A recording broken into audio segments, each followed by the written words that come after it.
I'm Catherine Given, Senior Style and Market Editor at Luxe Interiors and Design Magazine. Thanks for tuning into our Makers segment on DesignTV.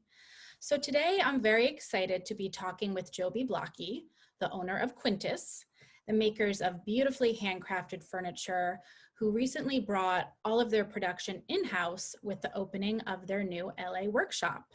Joby himself was really born into the furniture business and has worked at several luxury brands, including Henredon, Edward Farrell Lewis Mittman, and Rose Tarlow Melrose House, before acquiring Quintus in 2014. So Joby, thank you so much for being here. Thanks so much for having me. I'm really excited.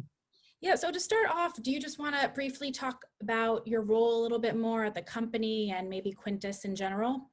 Sure. So Quintus was an existing brand that had been in the industry for many years under a different name, actually, called Lewis James. So it's been around for over 20 years.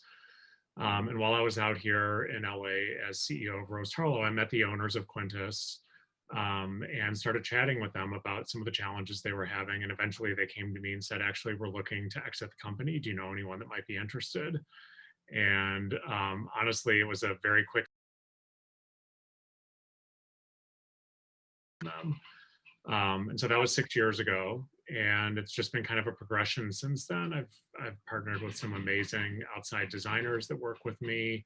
About 6 months after I acquired the company, legendary interior designer Roger Thomas became an equity partner, silent equity partner in the company, and has been basically our editor-in-chief ever since then. And an amazing, strong foundation for me to have as a partner and someone to bounce ideas off of, which is sometimes a real challenge when you're an entrepreneur to have, that sounding board. And so he and his husband, Arthur, have just been amazing in that regard.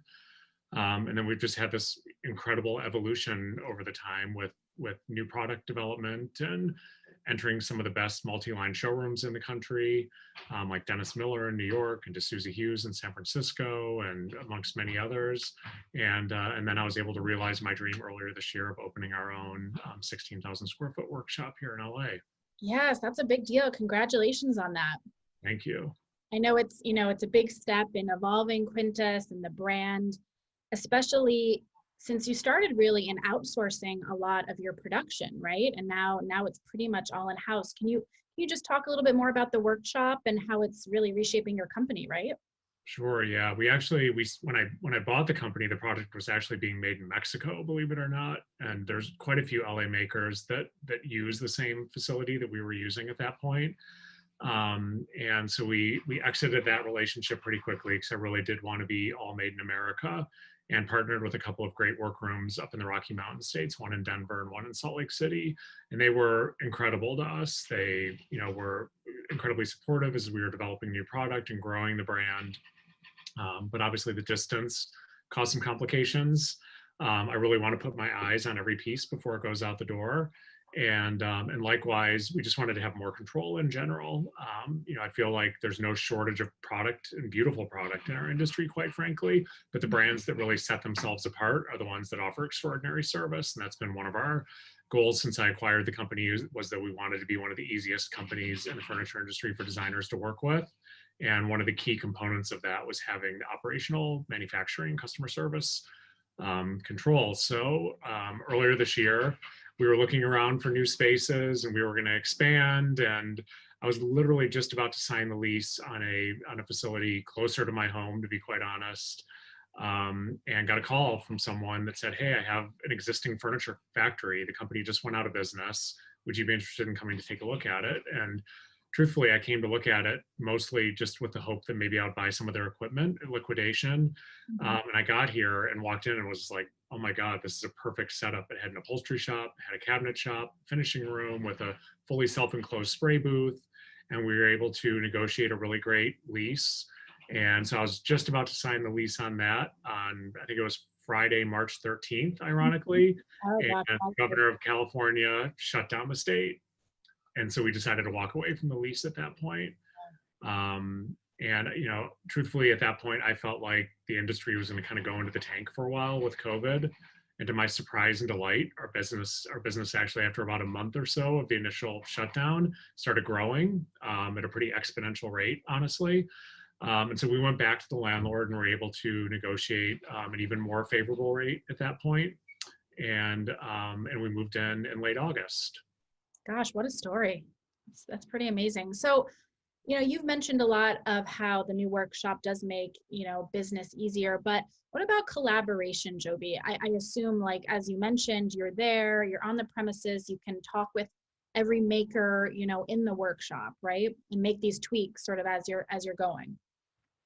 Yeah, so another great part of what happened with this move to this new facility is that several of the makers that we were working with around LA actually moved in with us. Nice. A really unique situation where we didn't have to really start from scratch. We were able to bring in people that were already doing our finishing, people that were already doing our cabinet making. And so, just like in any new relationship, there's some bumps in the road when you're starting. And of course, add COVID to that and all the challenges, supply chain challenges that all of us in the industry that have had related to that. There's been a lot of learning out of the gate, but we just hired our first ever furniture CAD engineer who's joining the team. And so we're going to really be able to start documenting things more. And he's excited to come on board and to be able to start working directly with our makers so we can start documenting things better, streamlining processes, and just becoming a more efficient and more efficient operation with better lead times, better service, all of those things. Gosh, such an exciting time. But I'm hoping that maybe you can walk us through a little bit what goes into making a piece of furniture. I know you mentioned you have now a cabinet shop, an upholstery shop, the furnishings room, and there's so many steps really, right, that go into just one piece. So I'd love to maybe look at something like the Marissa dining table or those beautiful Harris chairs, and you can really walk us through the stages, if you don't mind, from idea phase to finishing phase and really all those steps in between. It's I think everyone knows that it's a complicated process, but I think it's even more complicated than most people could ever imagine. It's not easy. And that starts kind of at the beginning because 90% of the cabinets and case goods that we make are customized. So that's one of the things that we kind of specialize in as a to the trade brand, different sizes, different shapes, different wood species, all kinds of things. So there's so much work that has to go into the beginning stage, just as you're getting ready for it to go into production. And then every piece is different. So it's definitely, can be very, very complicated. So the Marissa, which is one of my favorite pieces and named after my beautiful wife, Marissa, I love that. is one of our best-selling pieces. And what complicates that is that it not only has the wood top that you see, but also it has metal legs that are on the base. And so the metal, we have to actually fabricate the metal first, and then the metal goes to a plating facility here in LA, which is a fascinating and frustrating part of the process. Plating is very, very complicated and very detailed. And we're fortunate we use a plating facility that also plates the Super Bowl trophies and the Oscars. So we get beautiful quality when it comes out of it, but it's definitely a process. So as that one side of the process is happening, then we're also making the top, which the top of the Marissa table and the stretchers that connect the legs together are made out of walnut or oak. And the stretchers are made out of solid walnut, so those are carved by hand. And then the top, we actually do a veneered top that gives us a beautiful starburst veneer pattern on the top. And then the entire outer edge has about a 2.5-inch edge that's out of solid walnut that has a beautiful curved kind of shaped feel to it. And that's my favorite part of the design. Honestly, every time I walk up to it, I kind of run my hand along that edge and just feel underneath it. And it's such a, it just has a kind of a substantial feel to it, but it's also elegant and has a softness to it because of the curve and shape that's in it.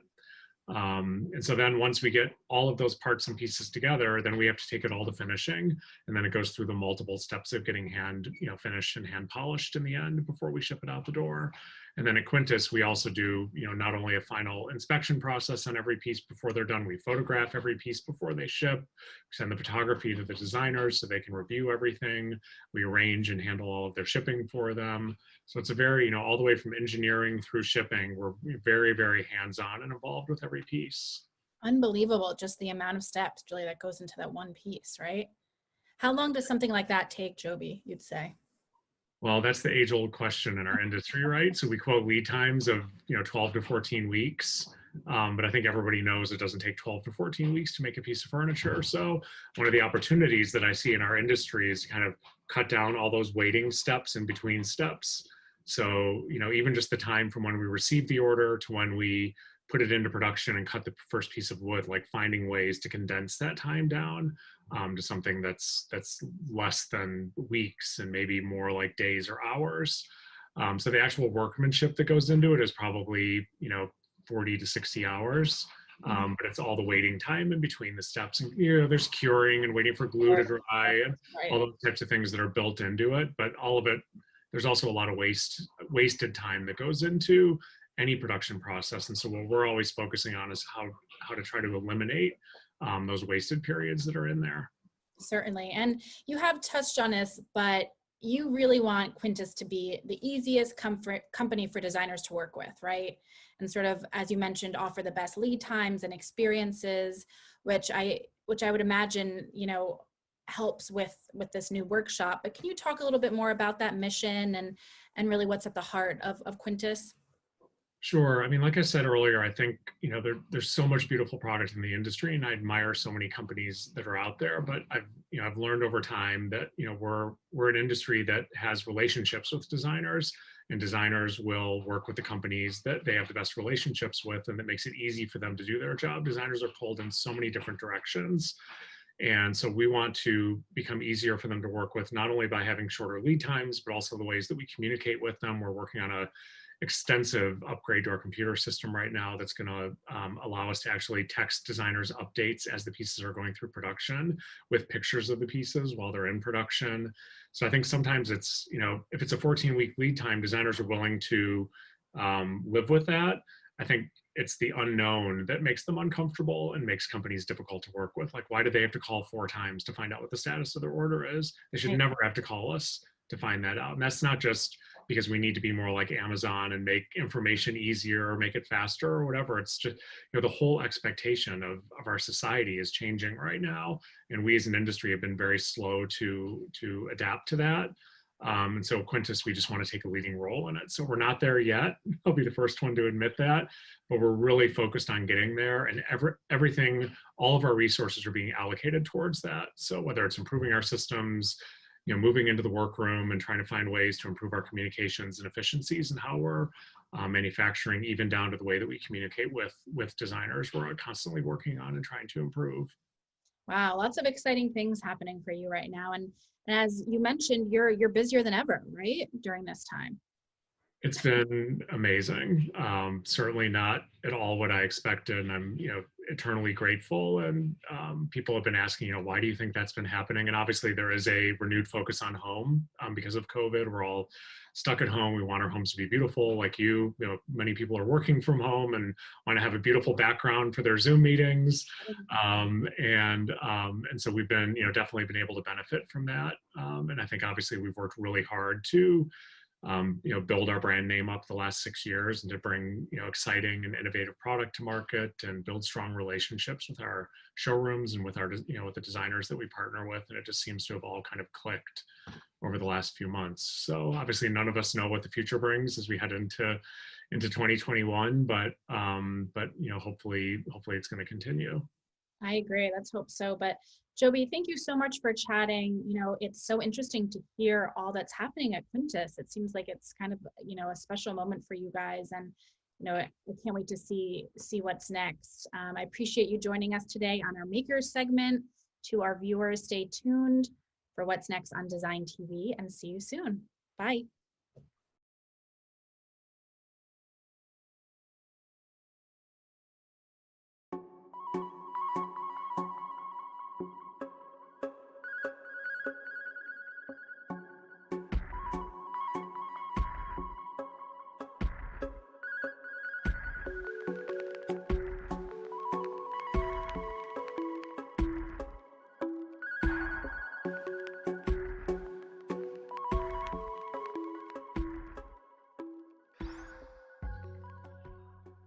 My name is Brittany Chevalier McIntyre, and I'm the executive editor at Luxe Interiors and Design magazine. Thanks for tuning into our Makers segment on DesignTV. I'm so happy to be here today with Jeffrey Weisman of the San Francisco-based interior design firm Fisher, Weisman, and Brugioni, and co-founder of furnishing and lighting company Fisher Weisman Collection. Jeffrey has been in the world of interiors and design for some time, both on the business end and as a talented designer.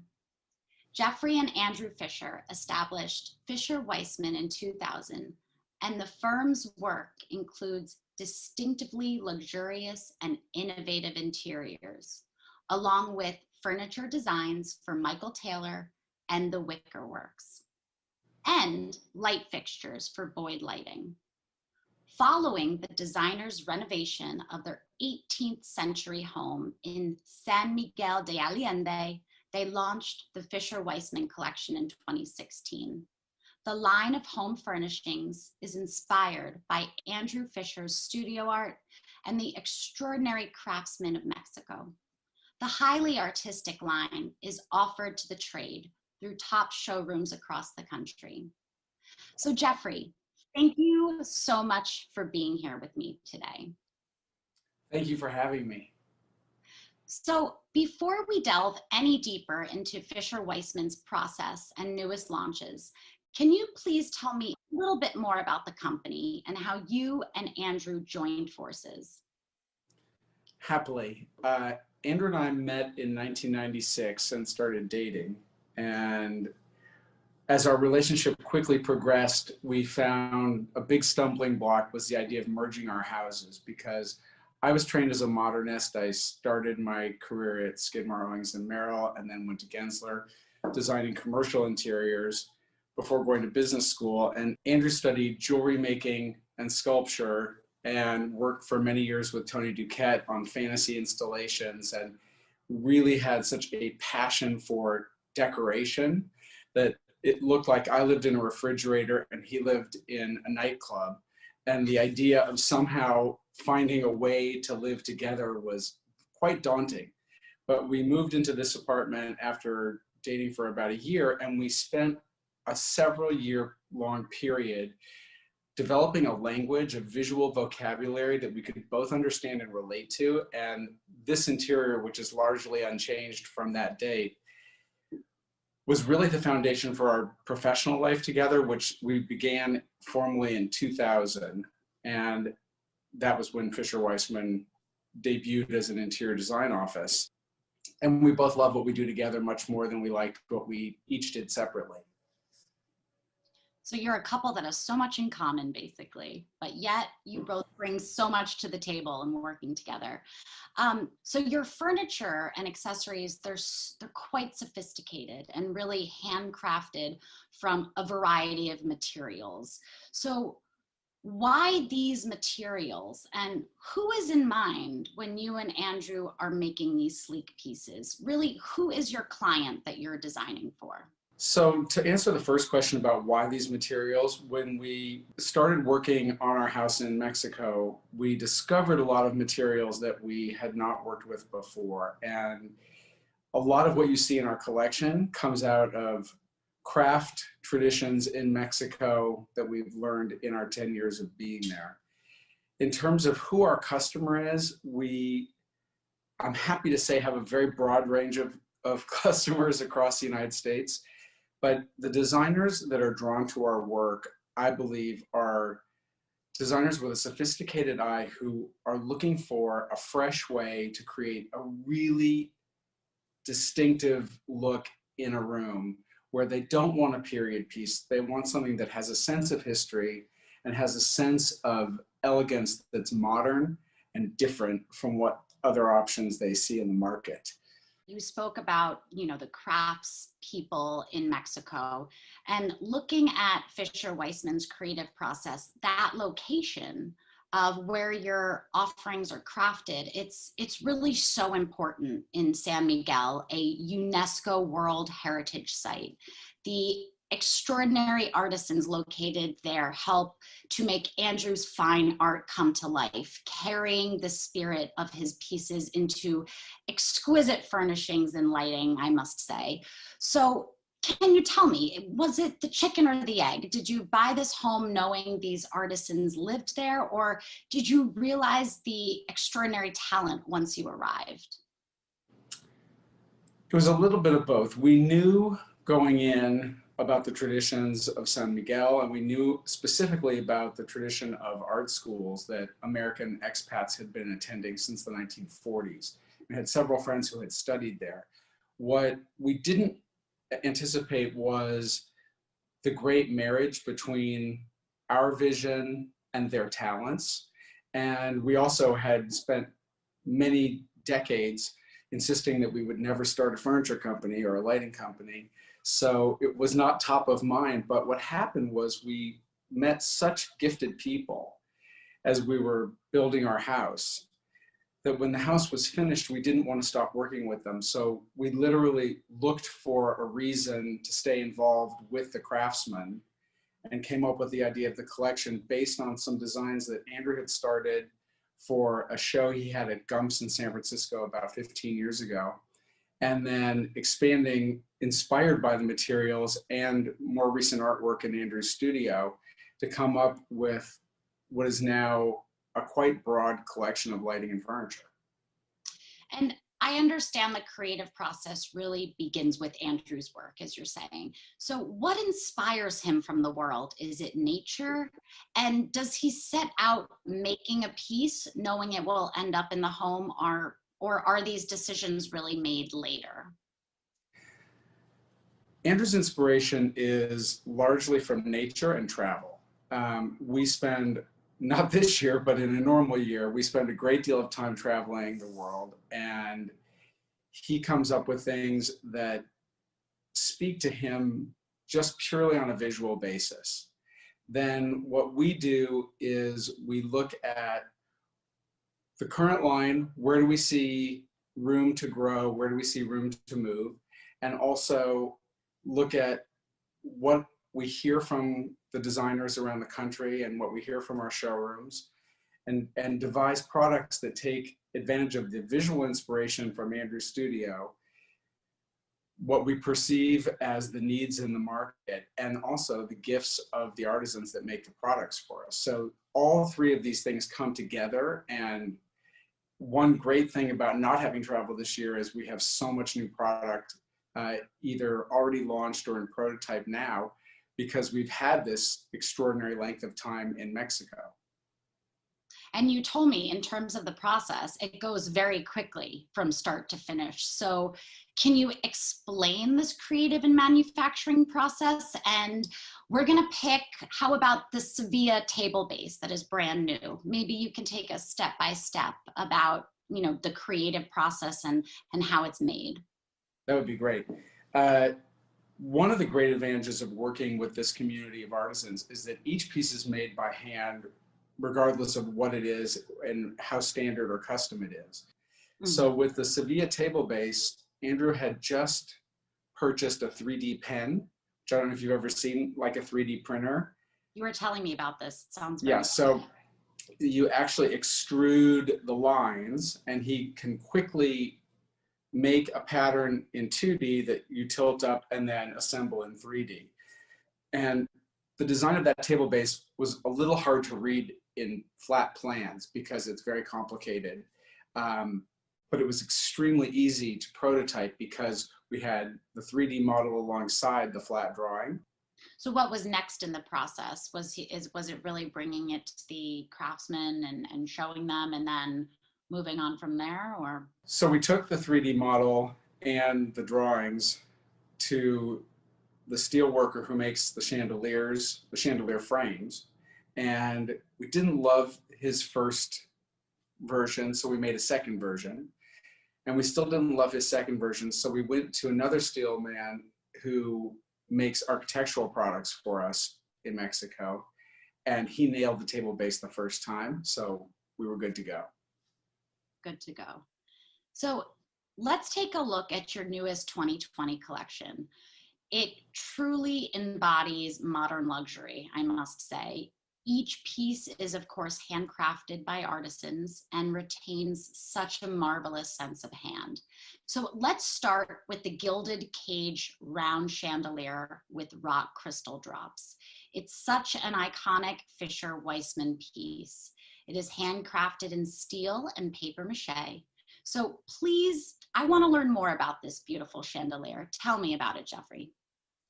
It's one of our best sellers, so it has a warm place in my heart. But what we fell in love with was the texture that it gives. And in a world where more and more designs are so precisely machined and perfect, which we love and can be great for certain settings, we set out to find ways to make things look less machined and less perfect.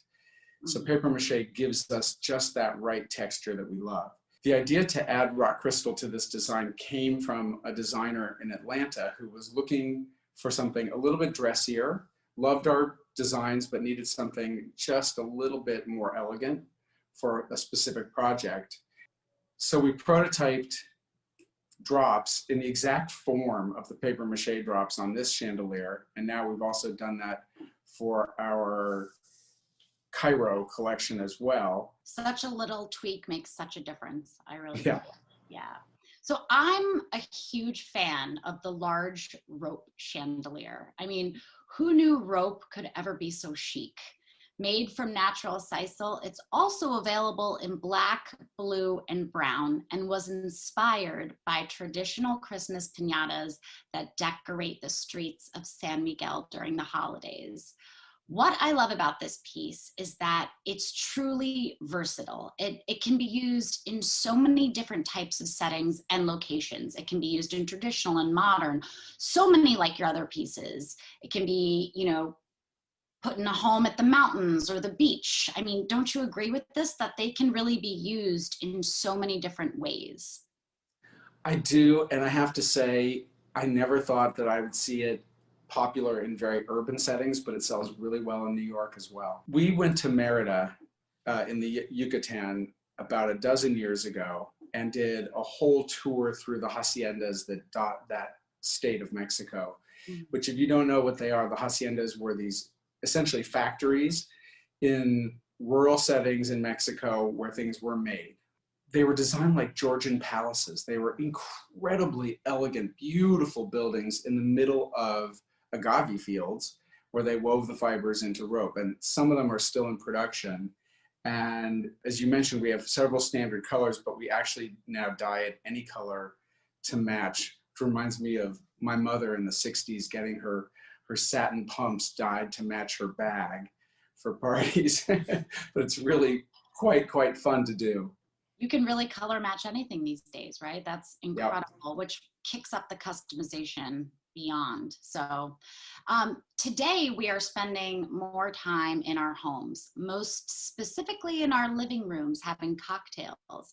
Everyone needs a perch to rest their drink, especially like this beautiful Casablanca cocktail table.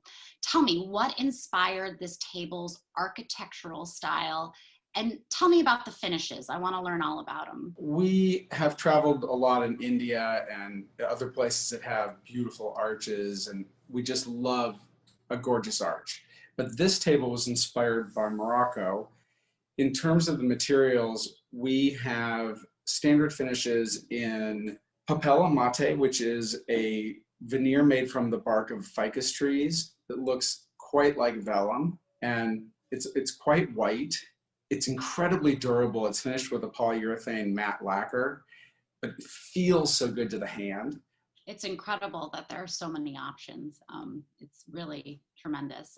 So for my last question, Jeffrey, can you look into your crystal ball and tell us what's next on the horizon for Fisher Weisman? I understand you're exploring a new material and a range of new designs. Are you able to tell us anything more? Yes, so we're looking at a range of table bases and lamps that explore the hand-hammered copper. So beautiful. Jeffrey, it was such a pleasure to chat with you today about Fisher Weisman. Thank you so much for joining us. And thank you to our viewers for tuning into DesignTV. My name is Brittany Chevalier McIntyre, and we'll see you next time.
Hey everybody, this is Cindy Allen, Editor-in-Chief of Interior Design. Today's topic of conversation is sustainability with 3 design leaders in the field. Now, interestingly enough, a brand reinvention brought these fellows together. I'm talking McDonald's new Chicago headquarters. Discuss new materials and products in the market, and talk about their vision for a sustainable, adaptable, and safer future. Now, all of this only happens when designer and manufacturer walk hand in hand. So I'd like to introduce this power trio. First, the McDonald's collab. We've got Neil Schneider, Design Director and Principal, IA Interior Architects. Hi, Neil. Good morning, Cindy. So great to see you. Good to see you too. And then we have Primo Orpilla, Principal and Founder, Studio O+A. Primo, how are you? I'm good, Cindy. I'm good, everybody. Good to see you. Great to see you. And then we have Jesús Llinares, CEO of Andreu World. Their furniture, by the way, was widely specified in this project, and they are providing a roadmap for professionals looking to navigate the necessary spatial changes of today. Jesús, hola, ¿qué tal? Hola, Cindy, how are you? Hola, Neil. Hola, Primo. So happy to see all of you. Yes, okay, so we have a lot of good stuff, all right? So, okay, let's first talk about McDonald's. Neil, I know this was a top to bottom corporate culture shift. So tell us, originally, what was the brief? You know, we were fortunate enough to be working with McDonald's for a few years now, and then the headquarters came up, and it was really, when we sat down and started talking with them, they wanted to create an environment where everybody felt welcome and it was inclusive and enjoyable. And so this big brief was really about moments that make you smile, which, you know, was like the overarching thing of every element, whether it was the finding a plug on the piece of furniture in the right place, whether it was the feeling that you got walking through it, the, you know, working with Primo and his team on the brand experience of, you know, just the joy that that space brings to the individuals in it. So it was really fun to work with such a large organization with a very simple statement, but very hard to execute in that many details. Yeah, now I heard there was, in the brief, it was about, you know, working people, foster and showcase innovation, create a sustainable, flexible, and evolving workplace that would respond to their needs. Like all of those things are things that we're talking about today too, right? Yeah. They were almost, you know, it was setting the tone for this world we're in. I don't think they anticipated that, but, you know, the beauty of that space is it's very sustainable in a lot of the practices that we put in place, and the methodologies for how they work and that flexibility. And, you know, they didn't go in with an approach to just kind of pack people in. They cared so much about the human-centered design of that space that it just feels good. And, you know, that's where, you know, when we talk about sustainability, the quality of the product, the world that we built for them, it is the test, right? Like it's working very well for them today. You know, we had a panel with one of the people from McDonald's last week talking about how they are re-entering in, and you know they're running at that 25% occupancy, and you know the space just, it still feels really true to who they are. They're not trying to force anybody into that space. They don't want, they want people to feel comfortable coming back in that experience. No, that's great. So tell us about the collaboration between you and Primo, and how did that start? Was that early on, Primo? Actually, it wasn't early on, right? I remember you said you had to do it quick. Neil, you can tell the way we all came together. I'm happy to, you know. We, you know, it's one of those like wonderful moments where you mix a lot of people together, right? And, you know, we as designers like to kind of shake the pot. Well, McDonald's, it was a year ground up building, which I don't think any of us want to do again. But again, such a strong brand experience, and, you know, the ability to do the planning and the strategy and build that was going really fast and furious. And Primo's team came on kind of right in the end of design when we were moving into CDs to really heighten that brand experience and just crank it up to another level, right? So I think we had been so in designing and working heavily on it that Primo's lens was just this light breath that could come in and help us to kind of just push it a little bit further, which was lovely. Yeah, so Primo, I know it was like an attack, right? Yeah, but you know, Neil and I are great friends. In fact, we've sat to dinner at the awards many a time, so we know each other. So first thing I did, I said, Neil, let's meet before we start embarking on this. And I said, this will be great. We want to layer into what you guys have started. And I think that's what it was. I think Neil and team had just developed great program, really deep understanding of the company and where it was headed.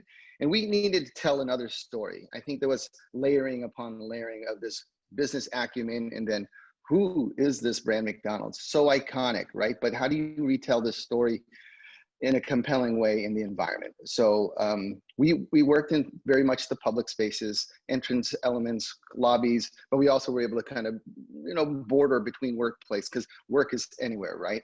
So what did we do? We kind of had to go back into the history and really understand it's such a humble brand that they don't even want to express some of the things they do for their philanthropic, what they do for students, what they do for their employees, what they do to usher a new level of managers.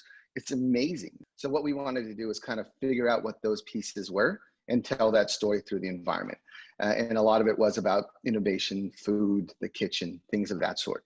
Yeah, I heard it like stops and starts with the kitchen, or starts and stops, or something. It does. All good things come from the kitchen. Right. Exactly. Which we're all experiencing right now too, by the way. Yes, we're all in the kitchen quite a bit. Right. So let's go through some of the spaces and talk about your thinking in terms of, look, there's back end, Neil, what you were saying, which is about a lot of the engineering, which is fantastic that it's ready for today. And then let's fill it, and let's talk about Andreu World. Let's talk about the graphics and branding and that sustainable aspect. Yeah, definitely. I think when we look at the framework of the building, I think there was a lot designed around flow. And I think walking into the space, the experience is, you know, we have those kitchens right off of the main lobby. So when you sit down there, you can see the chefs moving around. And it's just this really amazing experience to be able to look up and get this little glimpse into the world of those kitchens. And again, on the sustainability side, we have all the composting machines, and we have the gray water systems in the building, and a lot of the stuff that was developed around that, around sustainable practices.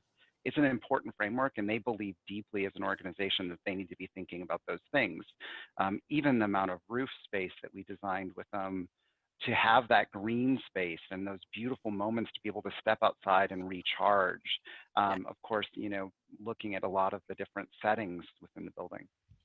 Yeah, and that wasn't, again, like you were talking about it later to me, that, who knew what would be happening in the world, but the fact that all these outdoor spaces are really being used now, correct? Oh, yeah. Yeah. Oh, yeah. We were laughing. I think we talked about it in one of our meetings. We did a post-occupancy survey with McDonald's, and they came, if anybody knows McDonald's, they came from a beautiful campus out in the suburbs of Chicago, and rolling fields, a golf course. So they had all these outdoor decks, but nobody used it. They moved downtown, and I think the building has 6 massive decks off of it with like all these different furnituring settings. And you go there and people are just all outside. You know, they love it. Yeah. So tell me why, because I know you used a lot of our pal, our friend at Andreu World, who we absolutely love. Tell us why, besides the fact that it's gorgeous, but tell us why from like that kind of DNA of the company. Well, you know, we had the opportunity to go through NeoCon for years with McDonald's. And so, you know, I think we always scheduled a tour. I think by the end of it, we were exhausted, as all of us are during NeoCon, right?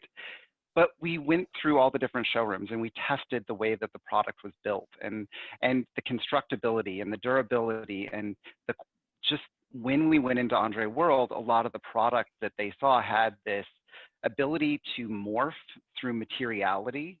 It was a diverse plate of components that you could change the bases on things, whether the leg finish or a 5-star base. And we're even changing those today with them on different rooms. So it's just this, it's working very well for them. So they loved that ability to modify their product line, as well as they had great outdoor furniture, indoor furniture. And that's what they gravitated to. It's just that it looks great. The materials allowed that flexibility, and that durability hit our mark. So that idea of a product that is a workhorse is great. Yeah, I mean, you see it all around this big headquarters. Jesus, what was that like getting this project?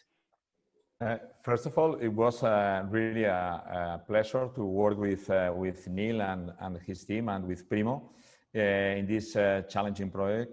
We have the chance to show in this project a product from Patricia Ortiola, like Napcher, or Smile from Liberal Termolina, or Trenza for the outdoor, many different conference rooms with Flex. And in particularly for us was a beautiful exhibition, or we can show our skills in working with the wood, because this is our origin of our company. Our company, this year we are celebrating the 65th anniversary, and more than 50 years we have been working mainly in the mono technology of the wood. And we were probably the first company in the world having the entire catalog, all the offer, with coming from FSC, from complete sustainable wood procured from reforested forest.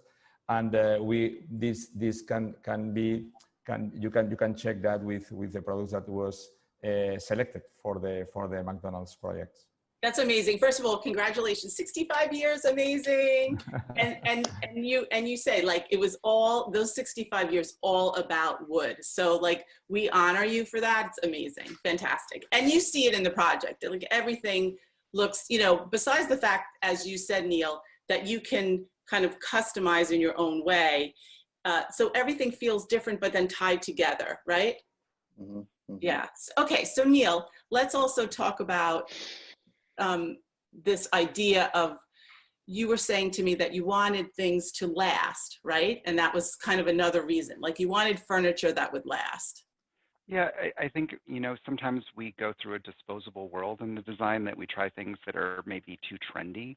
And we've all gone through those phases of our career where we just want to make this really beautiful space for our clients, but then we end up buying a whole bunch of stuff that may not be the level. And that's, we want to give them beautiful spaces. It's deep in our heart, but that quality that you need is what, when we talk about sustainability, like that's what we were going for. And McDonald's said, we have a 30-year lease in this building. That product needs to hold up, be timeless. Mm-hmm. We don't want to be trendy. We want it to feel like McDonald's. We want it to, like when you walk in that space, and Primo, when we walk through that together, it's just, it just feels like them. And it, and that's the quality that they put into what they're doing as an organization. And I think you can appreciate what they put in and why they spend so much time looking at the furniture and making sure it was the right selection for them. No, that's terrific. Yeah. Yeah, okay. So Primo, I want to talk about the environmental graphics. Are, to me, they're the secret sauce, the secret sauce of the project.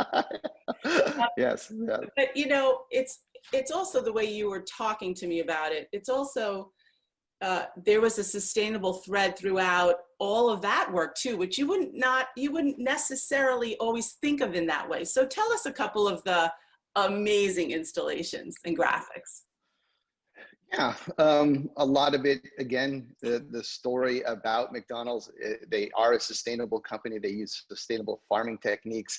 They invent a lot of equipment to make things more efficient and more sustainable in the kitchen. So how do we kind of pay homage to that and honor the employees, the way they do their business, the way they farm, the way they create the food? So we wanted to kind of depict that in each store. So each floor. So each floor had a little bit about, Neil had done the beautiful test kitchens above our lobby. So we wanted to hang a sculpture that was composed of all the different patented kitchen pieces that people had designed in that facility. So when you walk through every morning, you can kind of point to, hey, that's my spatula or whatever it was.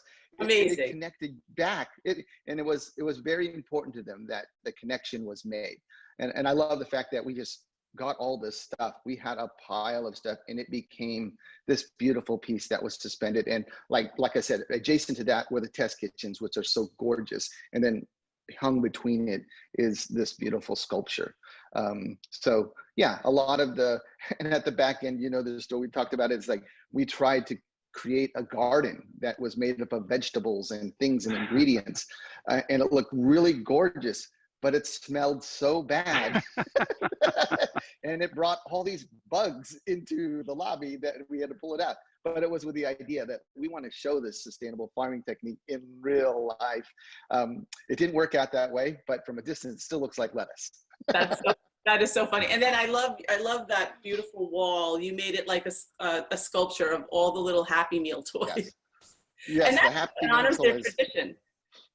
It does. And it's actually, believe it or not, that's an innovation. So the Happy Meal, it was a little toy, a little treat at the end of a meal. A lot of what McDonald's was about the family, about bringing them back, getting them home quicker, giving them a cheap meal, giving them something that, you know, at the end of the day, they had a nice, fresh, well-cooked meal. And they don't talk about it, but that's where they came from. And it was important that the space convey that, so that everybody knew they're coming to the West Loop where the best restaurants are. They wanted that new energy to come in and infuse what they were going to do in the future.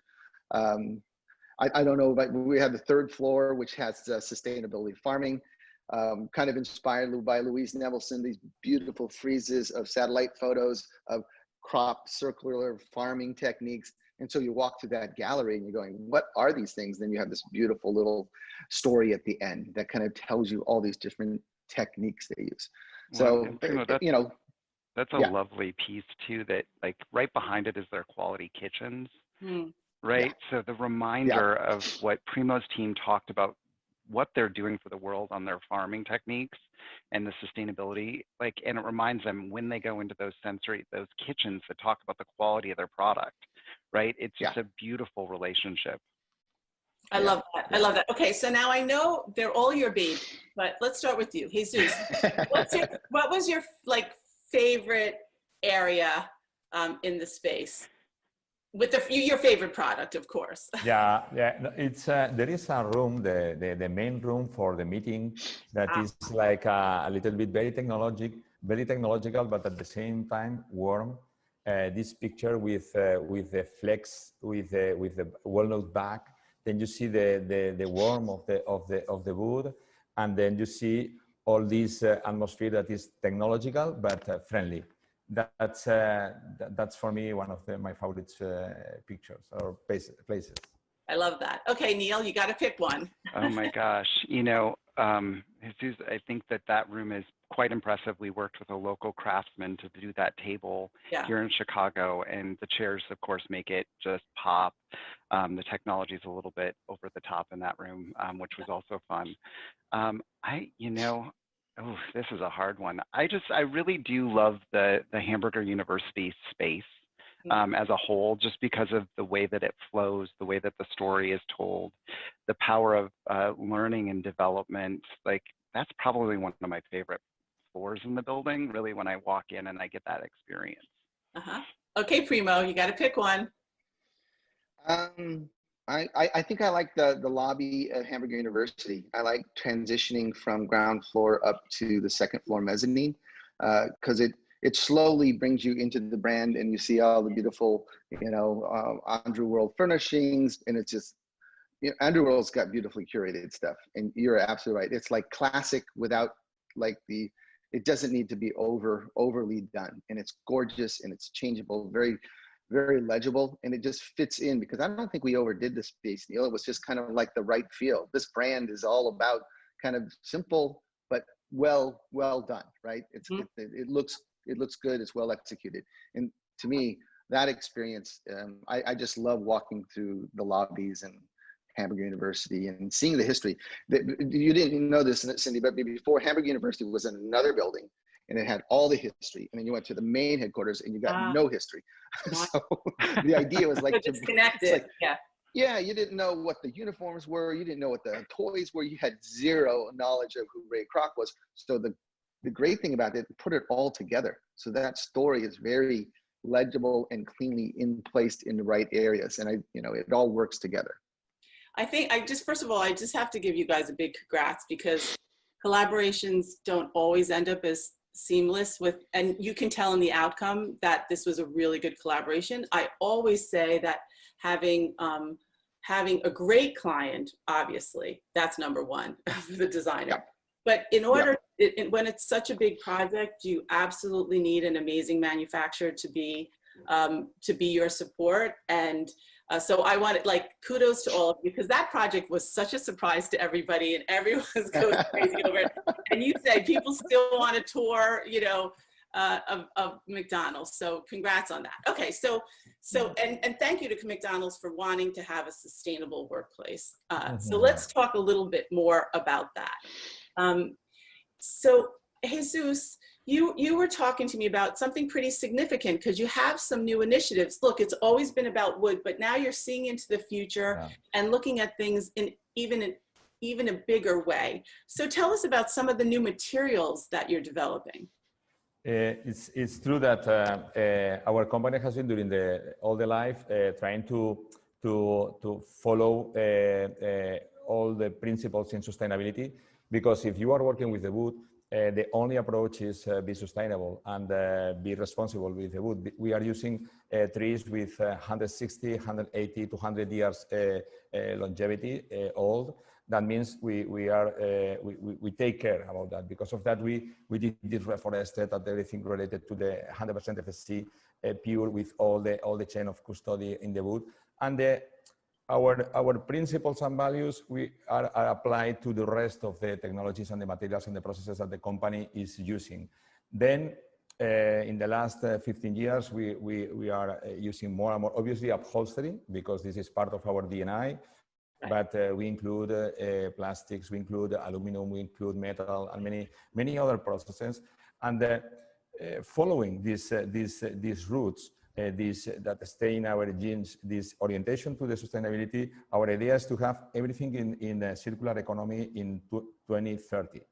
And one of the first steps that we are doing, based in the studies that we started some time ago, is launch 3 new materials. One new material is a new fabric that we develop with made from plastics, from PET bottles and textile waste. It's called Circular One.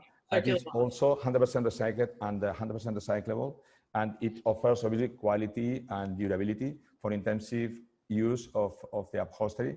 Then we have now 3 collections with this kind of fabric that is resistant, affordable, but 100% recycled.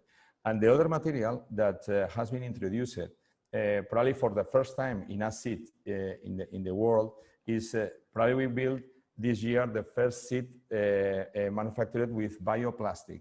Bioplastic means kind of a thermopolymer, kind of polymer that is 100% with natural origin, from natural origin. This is probably a global technological innovation, and it's applied to the newest launch Bio, designed by Patricia Orchiola, with a biological base produced by live microorganisms, offering a similar ecological profile than wood. This kind of material, for example, if you do the carbon 14 analysis to this kind of thermopolymer, then it has 1 year, 1 year and a half, instead millions of years sometimes that we have with the old thermopolymer. And at the same time, it is biodegradable and compostable if you put into the system to recycle it. That means this is quite innovative, and the cost is practically the same. And this is something that we developed with technology coming from Japan that we studied with an Italian scientist, and we applied to a product manufactured in Spain. Then it's Jesus, how long does something like this take to develop? This is based in previous studies, and for us it takes more than 3 years and a half. until this October that we are introducing to the market. And this is probably one of, in these 3 new materials, this is the more revolutionary, we can say. And the third material that we are introducing in the new designs, and following this strategy in sustainability, coherent with the rest of our history and the study with the wood, is what we call pure eco. That means all the interiors in all the products that we are using polymers. That means, for example, in the flex that we are seeing in this project, and in all the interiors, these products are using thermopolymer 100% recycled, 100% recyclable. That means this is not only a percentage, it's 100%. And this is not only this product, it's all the products. That means 100% of our products are 100% recyclable when we use these inner parts. And that's the third material. Amazing. And you guys, Neil and Primo, how important is that for you and your clients these days? I would say that's a top priority for a lot of our clients. Yeah. You know, spinning off of McDonald's, they had a lot of those principles, but you know, we're spending a lot of time with clients talking about fit well, their carbon footprints. We're really diving heavy into the work with our clients around that, because when people are returning back in, this is their time to think about things maybe a little bit differently than they've done it before. Yeah, Primo, and what about you? Your clients the same?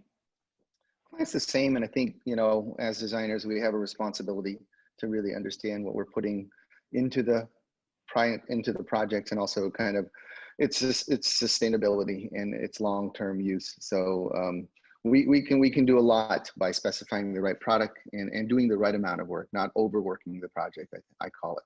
So you have to have that mindset in the beginning, I think. Yeah, and Primo, as a firm, what are you doing? Well, we are definitely actionizing this year. Berta has got we're on Action 2021, and it is going to be a big part. We're creating our own list. A lot of these are things that are out there, but we're making it a permanent part of the way we do selection for specs. We've done it in the past, and we're always careful about sustainability and cradle to cradle and making sure, you know, we're using the right materiality. But it is just going to become a part of the practice, kind of this is the way we do things. And we will engage with customers who understand that. And we want to make sure that it's clear to them that this is an important way to design spaces going forward. Yeah, absolutely. And Neil, I imagine your firm is as well. Well, we made a commitment to the AIA 2030, similar to what Jesus was talking about, is as a firm, we have to change. There's no question about it, we're changing. So during a pandemic, we created a strategic partnership, and we're calling it the Eco Studios for IA. And it's with Brightworks, and the relationship with them is, we said, you know, internally, we really wanted to make an effort on it. But their expertise globally in what they do became a very key component to how we work with our clients. The largest architecture firms every year produce about $100 billion worth of construction in the US. So we're really starting to look at that and say, we need to really think about this stuff. So with the Eco Studios, we're starting to look at our libraries in all of our offices and start to look at the materiality of the library. And this gives us a great opportunity to reflect and say, okay, let's go in. When people return back in, those libraries will be set up in a way that are more sustainable, that we're thinking about things differently with our clients, and we're taking it very seriously at IA. No, that's wonderful. And Jesus, you guys really are too. And I love that the thinking about a company that has always been deeply rooted in nature is thinking about the other components of the product as you keep developing. I know that there's a beautiful sort of sustainable goals. There's like 12 of them. You guys, it's kind of exciting you're gonna wanna see all that new product, right? Yes. Yeah, definitely. Absolutely. I wanna touch that product. You know, you gotta get it in their hands. Come on now. That's right. Yes, so on that note, there is no planet B. No words better said. And And thank you all for talking about what an amazing project, but also about your vision for a sustainable, adaptable, safer, and more meaningful future, because we need you guys to help lead the way. So I want to give you all a big hug, shout out. Thank you so much, everybody. That was fantastic. Thank you. Thank you very much. Thank you so much. Thank you so much.